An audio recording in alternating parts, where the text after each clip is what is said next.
Selamat siang. Yang pertama-tama saya hormati Bapak Dr. Rahman Amin SHMH dan teman-teman sekalian yang saya cintai. Di sini saya akan memaparkan hasil resume saya mengenai tugas dan wewenang hukum kepolisian.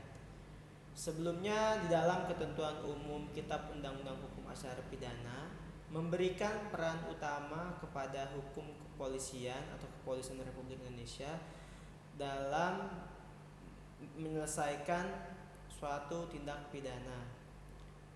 Di dalam pasal pertama Undang-Undang Nomor 2 Tahun 2002 menyebutkan kepolisian adalah hal ihwal yang berkaitan dengan fungsi dan lembaga kepolisian sesuai dengan peraturan perundang-undangan. Kemudian pasalnya yang kedua, fungsi polisi adalah salah satunya merupakan pemerintahan negara di bidang keamanan, ketertiban masyarakat, menegakkan hukum, memberikan perlindungan, pengayoman, pelayanan kepada masyarakat. Dan kemudian mengenai tujuan, peran, dan tugas pokok Polri, tujuannya adalah terpeliharanya keamanan ketertiban masyarakat, menegakkan hukum, perlindungan, pengayoman, dan pelayanan kepada masyarakat dengan menjunjung tinggi hak asasi manusia. Jadi apa yang dilakukan kepolisian tidak akan menciderai hak asasi manusia orang tersebut. Kemudian perannya adalah memeliharanya keamanan ketertiban masyarakat, menegakkan hukum, memberikan perlindungan, pengayoman, pelayanan kepada masyarakat dalam rangka terpeliharanya yang tadi tujuannya untuk keamanan dalam negeri. Dan yang kemudian tugas pokok Polri terdapat dalam pasal 13 Undang-Undang Nomor 2 Tahun 2002 tentang Kepolisian Negara Republik Indonesia. Kurang lebih memberikan keamanan ketertiban di masyarakat, menegakkan hukum, dan memberikan perlindungan, pengayoman, pelayanan kepada masyarakat. Kemudian tentang penjabaran tugas pokok Polri-nya dalam pasal 14 ayat yang pertama Undang-Undang Kepolisian Negara Republik Indonesia adalah yang pertama, melaksanakan pengaturan, penjagaan, pengawalan, dan patroli terhadap kegiatan masyarakat atau kebutuhan pemerintah. Contohnya, bila mana ada masyarakat yang mengadakan atau menciptakan keramaian di suatu acara tersebut, maka polisi turut andil di dalam acara tersebut dengan memberikan keamanan dan ketertiban demi terlangsungnya suatu acara tersebut dengan aman. Kemudian menyelenggarakan keamanan.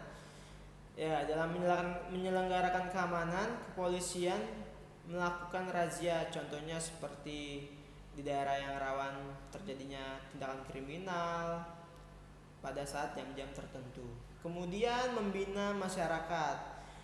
Di dalam kepolisian membina masyarakat adalah salah satu contohnya seperti melakukan penyuluhan, sosialisasi terhadap masyarakat supaya tidak terjadi hal-hal yang tidak diinginkan.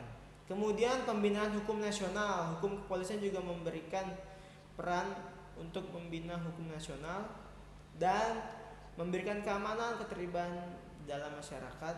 Kemudian melakukan penyelidikan dan penyidikan terhadap semua tindak pidana yang terjadi di dalam wilayah lingkup Negara Kesatuan Republik Indonesia.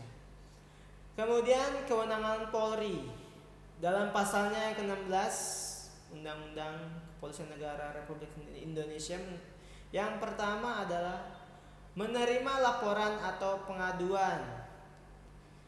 Jadi jika terjadi suatu pencurian atau perampokan yang terjadi, dapat melakukan pengaduan atau laporan di wilayah polsek atau polisi sektor yang berada di lingkup kecamatan, atau bisa juga di administrasi yang di atasnya lagi, contoh seperti Polres tingkat kota atau Polda tingkat provinsi. Dan biasanya dalam menerima laporan tersebut masyarakat bisa melalui SPKT atau biasa disebut juga Sentra Pelayanan Kepolisian Terpadu. Kemudian yang kedua, membantu masyarakat dalam terjadinya perselisihan antar warga. Jadi peran kepolisian juga sangat berpengaruh untuk melaksanakan musyawarah bila mana ada antar kelompok warga yang sedang melakukan atau sedang terjadinya perselisihan. Kemudian yang ketiga, mencegah timbulnya penyakit di masyarakat, contohnya perjudian, prostitusi online, atau tawuran. Kemudian mengawasi aliran perpecahan atau mengancam persatuan bangsa, contohnya tentang aliran komunisme misalnya yang mengancam persatuan. Kemudian mengeluarkan peraturan kepolisian dalam lingkup kewenangan administrasi kepolisian, contohnya tentang peraturan Kepala Kepolisian Republik Indonesia atau biasa disebut juga Perkap. Dan kemudian melaksanakan pemeriksaan khusus, contohnya dalam razia-razia tertentu bila mana sering terjadinya tindak kriminal di daerah tersebut, maka polisi rutin melaksanakan razia khusus. Dan kemudian dalam bidang pidana, kewenangan hukum kepolisian adalah melakukan penangkapan atau penahanan, penggeledahan, dan penyitaan terkait kasus tersebut. Kemudian membawa dan menghadapkan orang kepada penyidik. Jadi dalam memanggil atau mengungkap suatu kasus, polisi berhak membawa atau menghadapkan orang kepada penyidik untuk proses pengembangan laporan polisi. Kemudian tidak jauh berbeda, yang ketiga memanggil orang untuk didengar dan diperiksa, bisa juga sebagai tersangka atau saksi untuk mengadakan prosesnya penyidikan.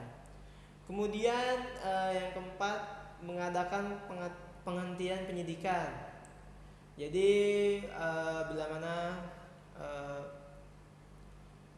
tersangka atau yang disangkut pautkan terjadi sesuatu, misalnya meninggal dunia atau barang bukti tidak cukup dan laporannya kabur, ini bisa dilaksanakan untuk penghentian penyidikan atau biasa disingkat juga SP3, surat perintah penghentian penyidikan. Kemudian yang terakhir, menyerahkan berkas perkara kepada penuntut umum atau P21. P21 adalah pemberitahuan bahwa penyelesaian penyidikan sudah lengkap dan tersangka siap untuk didakwa dan diperiksa di ranah persidangan. Oke, baik, mungkin itu saja yang bisa saya sampaikan. Mungkin kurang lebihnya mohon dimaklumi. Saya ucapkan terima kasih.